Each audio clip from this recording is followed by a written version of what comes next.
নিজান ভাই আলু লই কই যান? আলু দোয়ানো আনছি। উনান আমার জায়গা জমিনের কি অবস্থা? জায়গা জমিন হেনে আছে, নদীও তো ভাঙে নালা আছে। তো সারা বছর এভাবে মাথাত করে আলু নেওয়া আশা করে লইব, জায়গা জমিন দেখে রাখতে দেবো না?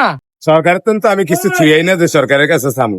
সরকারের কাছে আমার আবদার, আমার বাপদাদার 1,20,00,000 টাকার সম্পদ আমার মানে মুড়া মানুষে খায় কেরামো, এগুলোর লগে আমরা হারি না। সরকারের কাছে আবদার, যেতে আমার মামলা করে উঠছে, অন্তত সরকারি লোকে যেন আমার বাপদাদার অর্থ সম্পদটা একটু রক্ষা করে দেয় বা আমার দিকে একটু চায়, এটাই আমার চাওয়া পাওয়া। আমি তো আর সরকারের কাছে কিছু ছুঁয়েই না যে সরকারের কাছে আমি কিছু চাম।